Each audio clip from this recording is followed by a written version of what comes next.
नमस्कार दोस्तों, आज हम बात करेंगे कि हमारे जीवन में माया का क्या प्रभाव पड़ता है और इसकी तुलना अंधकार से क्यों की गई है।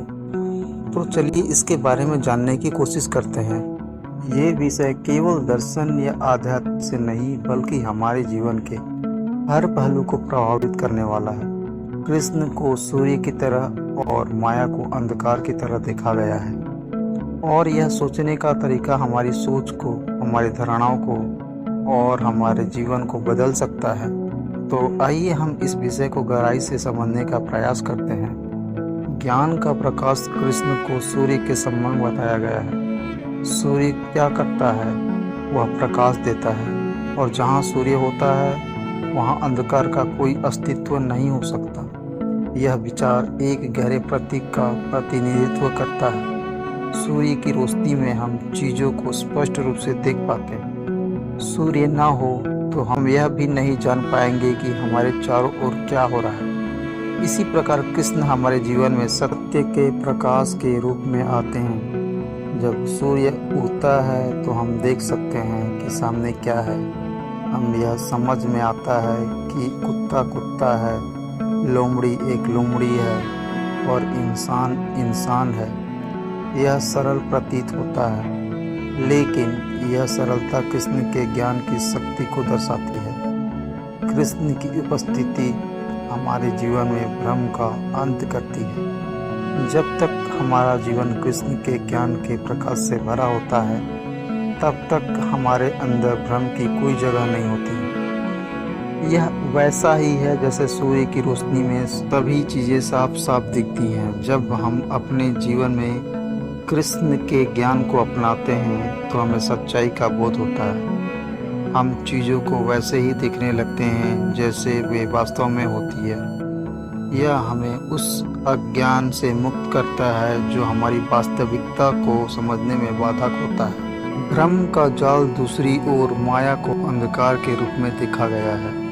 अब अंधकार क्या करता है? वह हमें भ्रमित करता है, चीज़ों को छिपाता है और हमें सच्चाई से दूर रखता है। अंधकार में हमें चीज़ों को उन वास्तविक रूप में नहीं देख पाते। हम कुत्ते को लोमड़ी समझ सकते हैं, लड़के को लड़की और लड़की को लड़का।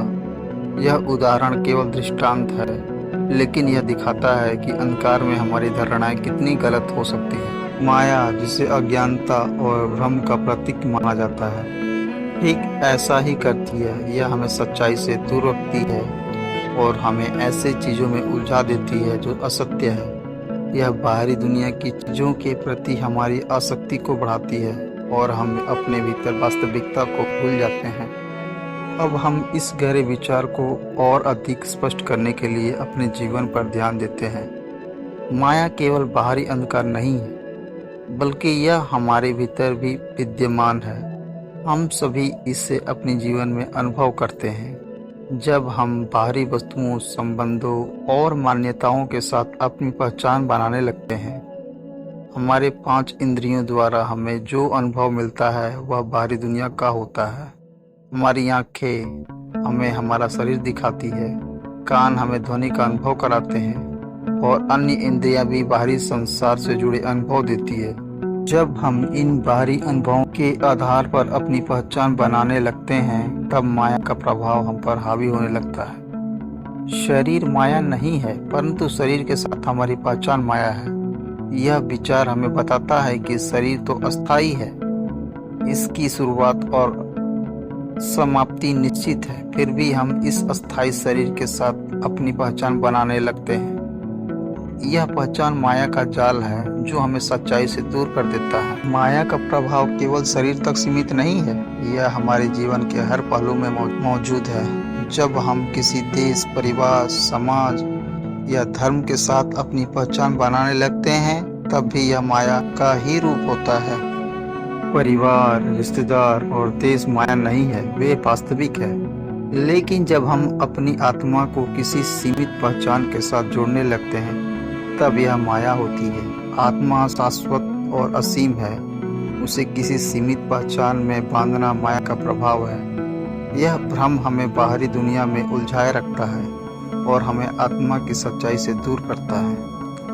अब प्रश्न यह उठता है कि माया के इस अंधकार से हमें कैसे मुक्त हो सकते हैं। इसका उत्तर हमें कृष्ण से मिलता है। जितना अधिक हम कृष्ण की शरण में जाते हैं, उतना ही हम माया के जाल से मुक्त हो जाते हैं। यदि ज्ञान प्रकाश है तो कृष्ण सूर्य है। यह बहुत महत्वपूर्ण बात है। जब कृष्ण हमारे जीवन में होते हैं तो अपने आप ही ज्ञान का प्रकाश हमारे भीतर फैल जाता है। हम जीवन के वास्तविक सत्य को समझने लगते हैं। जब हम अपने जीवन में कृष्ण के साथ जुड़ते हैं तब सभी सापेक्ष सत्य हमारे लिए महत्वपूर्ण हो जाते हैं। यह बिल्कुल वैसा ही है जैसे एक बच्चा जब बड़ा हो जाता है तो उसके लिए बचपन के खिलौने महत्वपूर्ण हो जाते हैं। पहले जिन खिलौनों से वह बहुत खेलता था, अब उन खिलौनों से उसकी पहचान नहीं रह जाती। इसी प्रकार जब हम आध्यात्मिक रूप से परिपक्व होते हैं तो माया का प्रभाव स्वतः समाप्त हो जाता है।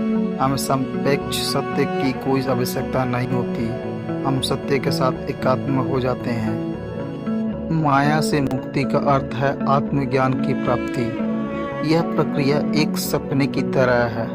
जब हम सपने में होते हैं तब हमें यह पता नहीं होता कि हम सपना देख रहे हैं, लेकिन जब हम जागते हैं तब हमें समझ में आता है कि यह सपना था।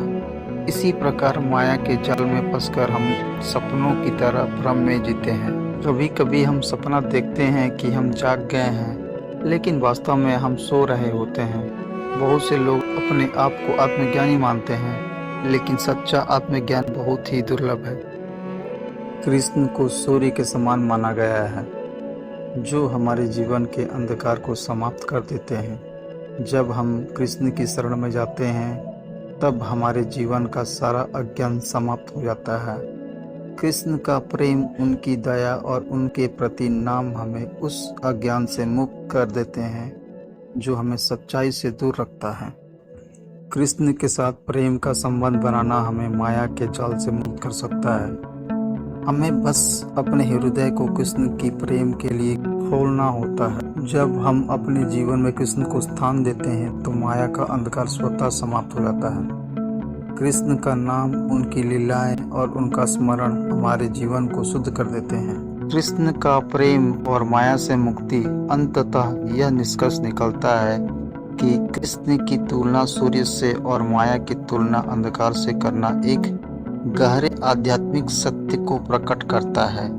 जब हम अपने जीवन में कृष्ण के साथ जुड़ते हैं तब माया के सभी भ्रम समाप्त हो जाते हैं। कृष्ण चेतना को अपनाने से हमें जीवन की सच्चाई का बोध होता है। माया के अंधकार से बाहर निकलकर हम आत्मज्ञान की ओर बढ़ते हैं। इस यात्रा में हमें बस इतना करना है कि अपने हृदय को कृष्ण के प्रेम के लिए खोल दें और उन्हें जीवन का मार्गदर्शक बनने दें। इसलिए आइए हम सब कृष्ण की शरण में जाएं और माया के अंधकार से मुक्त होकर ज्ञान के प्रकाश में जीना सीखें। दोस्तों, अगर यह वीडियो मेरी आप लोगों को थोड़ी सी भी पसंद आई हो तो इसे लाइक और शेयर करें। और अगर आप इसी तरह की और भी आध्यात्मिक चर्चाएं सुनना चाहते हैं तो इस चैनल को सब्सक्राइब करना ना भूलें।